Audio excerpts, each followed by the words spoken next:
चुनाव होना था, बहुत सारी पार्टियां मैदान के अंदर थी, सबकी निगाहें जो है कहीं न कहीं Bahujan Samajwadi party, Congress party, Bharatiya Janata party पर थी। लेकिन एक पार्टी जिसने सबसे ज़्यादा लोगों का ध्यान अपनी ओर खींचा, एक पार्टी जिसने सबसे ज़्यादा लोगों के दिलों में जगह बनाई, एक पार्टी ऐसी पार्टी जिन्होंने जो है खूब सुर्खियाँ बटोरी, वो पार्टी कहीं न कहीं असदुद्दीन ओवैसी साहब की पार्टी थी, जो कि उन्होंने यानी कि एआईएमएम की पार्टी ने इस बार उत्तर प्रदेश के अंदर जो है 95 उम्मीदवार यानी कि 95 जो है उम्मीदवारों को जो है मैदान के अंदर उतारा था।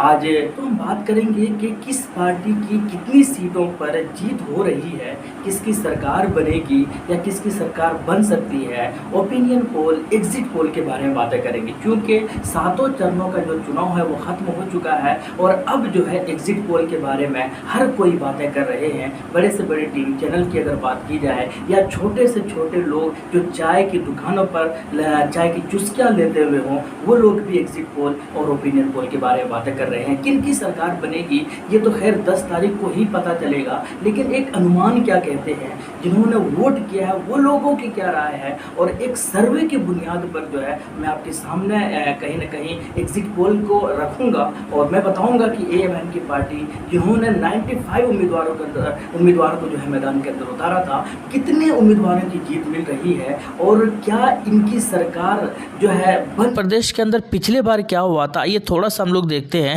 टोटल 403 पर वहां पर इलेक्शन होता है, 403 विधानसभा सीट है उत्तर प्रदेश के अंदर। कांग्रेस के हिस्से में 7 सीटें गई थी पिछले बार, और भारतीय जनता पार्टी की अगर बात की जाए तो 312 सीट है, ह्यूज मार्जिन के साथ बहुत बड़ी फतह हुई थी इनको। इसके अलावा बहुजन समाजवादी पार्टी को 19 सीटें मिली थी, जबकि समाजवादी पार्टी जो है गठबंधन में थे, फिर भी जो है इनको 47 सीटों पर ही जीत हासिल हुई, जबकि इनकी सरकार चल रही थी इससे पहले। और इसके अलावा हम लोग बात करते हैं कि आरएलडी की तो 1 सीट पर जीत हुई थी, अपना दल की बात की जाए तो 9 सीट पर, और इसी तरीके से सुहेल देव की पार्टी की बात की जाए तो 4 सीट पर, और इंडिपेंडेंट जो है वो 3 सीट पर। एआईएमआईएम का खाता नहीं खुला था पिछले बार, ये बात भी क्लियर सबको पता है। इसके अलावा हम इस बार की क्या चर्चा है, सारे ओपिनियन पोल सारे सर्वे के बेसिस पर ही होता है। इस बार की अगर बात की जाए तो आरएलडी, अपना दल और ये सुहेल देव जो पार्टी, जो राजभर की पार्टी है, जो पिछले बार 4 सीट लेकर आई थी, इस बार जो है सबको एक एक सीट है जो है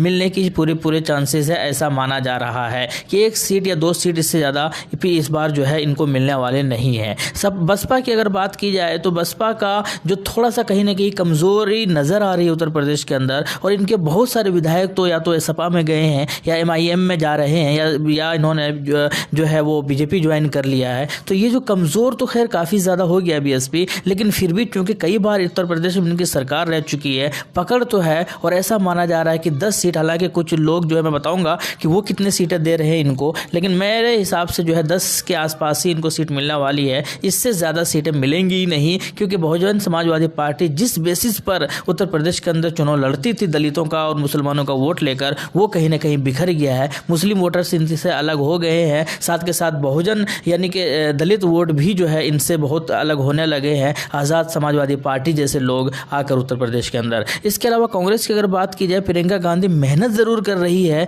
लेकिन वो मेहनत मुझे नहीं लगता कि बहुत ज़्यादा रंग लाने वाले हैं, और फिलहाल ये कमज़ोर नज़र आ रहे हैं, और ये इतना कमज़ोर नज़र आ रहे हैं कि एमआईएम से भी ज़्यादा कमज़ोरी नज़र आ रही है इस पार्टी के अंदर। यही वजह है कि इसके अंदर जो मुस्लिम नेता है वो कह रहे हैं कि एमआईएम से ज्वाइन कर लीजिए, क्योंकि एमआईएम के पास बहुत सारे अच्छे वोटर्स है, मुस्लिम वोटर्स। खैर कुल मिलाकर इनके हिस्से की अगर बात की जाए तो 4 से 5 सीट जो है इनको मिलने की संभावनाएं हैं। हालांकि कुछ न्यूज़ चैनल वाले इनको ज़्यादा दे रहे हैं, लेकिन मुझे नहीं लगता कि इतनी सीटें इनको मिल पाएंगी। खैर कुल मिलाकर इनके हिस्से में इतने ही जाने की संभावनाएं हैं। इसके अलावा हम लोग बात करते हैं ओपिनियन पोल का। सबसे ज़्यादा सीट जीत कर जो है इस बार इतिहास बनाया था उत्तर प्रदेश के अंदर, और अभी मैंने दिखाया था कि कितनी सारे सीटें पर इन्होंने जीत हासिल की थी। लेकिन इस बार जो है, अब हालांकि शुरू में ये दिखाया गया कि उत्तर प्रदेश बीजेपी का ही सरकार आएगी एक बार फिर से। अभी तक कुछ दिनों पहले तक यही आंकड़े बता रहे थे कि सी वोटर से भी बीजेपी को ही जो है जिता रहे थे उत्तर प्रदेश के अंदर। माना जा रहा था कि उतनी सीटें नहीं ला पाएंगे जितने पिछली बार आई थी,